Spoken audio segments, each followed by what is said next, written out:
Comme tous les jours, mes chers amis, je vous invite à donner de la tzedaka. Mettez dans la boîte de tzedaka, ou peu importe quelle manière vous donnez la tzedaka, mais faisons-le et faisons-le ensemble. Ceci va nous amener toutes les bénédictions. Il y a 20 ans, au 16 janvier, fort possible que vous vous en souvenez, la navette spatiale Columbia, malheureusement, a explosé lors de sa rentrée dans l'atmosphère terrestre. Tous les membres de l'équipage ont péri, y compris Ilan Ramon, un astronaute juif israélien. Il y a 2 semaines, NASA, lors d'une cérémonie commémorative spéciale, en mémoire de ce tragique accident, le rabbin Konnikov, Tzvi Konnikov, qui est le shliach du rabbi en Floride, dans cet endroit, dans son discours, il a rappelé son amitié personnelle avec Ilan. Et il raconte comment ça s'est développé.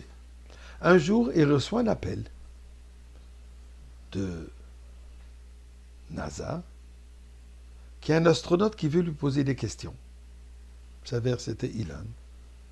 Il se présente, il dit, écoute, monsieur le rabbin, j'ai 2 questions à vous poser.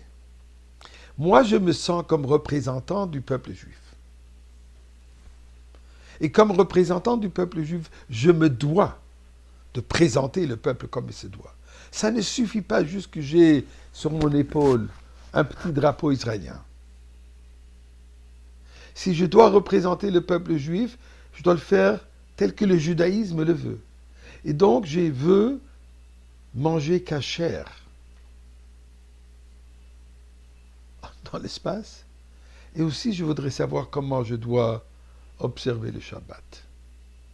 Eh bien, dit le rabbin Konnikov, la cacheroute, malgré le fait que les NASA d'abord se sont posé des questions, c'est quoi cette demande, mais ils ont trouvé une solution. Il s'avérait que quelque part aux États-Unis, dans une ville de Deerfield, Illinois, il y a une compagnie qui prépare des repas dans des sachets scellés, thermostabilisés pour les campeurs. Donc, solution trouvée. Mais Shabbat était plus compliqué. La raison pourquoi c'était plus compliqué, puisque l'orbite dure 90 heures. Donc une journée n'a pas 24 heures, mais une journée a 90 heures. Donc tous les 7e 90 heures, il va falloir faire Shabbat. Ça va compliquer sa mission. Eh bien, le rabbin Konnikov dit que j'ai posé cette question aux autorités halachiques. Et la décision finale était qu'il va devoir observer le Shabbat de l'endroit où il va quitter. Floride, Cape Carnival, et de cette manière, il a pu garder son Shabbat. Mais malheureusement, il n'est pas revenu. Comme on le sait, il a explosé et tout le monde a péri, incluant Ilan. Mais écoutez quelque chose de miraculeux.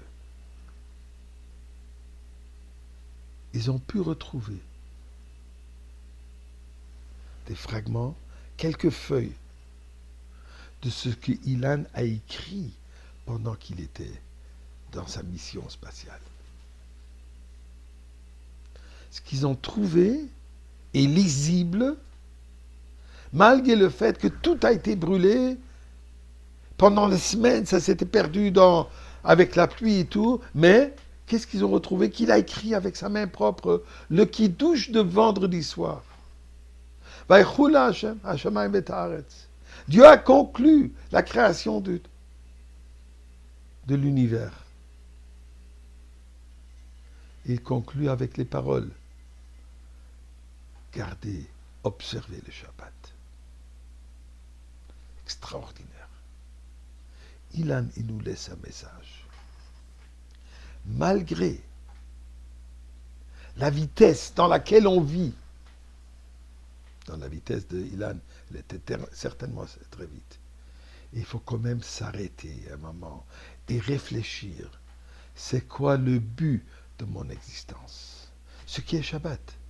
Shabbat, c'est le moment de réflexion. Ilan nous laisse ce message. Ilan, il nous laisse cet héritage. Arrêtons-nous, réfléchissons. Pourquoi sommes-nous ici sur terre? Eh bien, la réponse, elle est simple comme il a dit. Pour sanctifier le jour, pour sanctifier notre vie. Et de cette manière, en faisant cela, nous allons rencontrer Ilan au Beth Amikdash.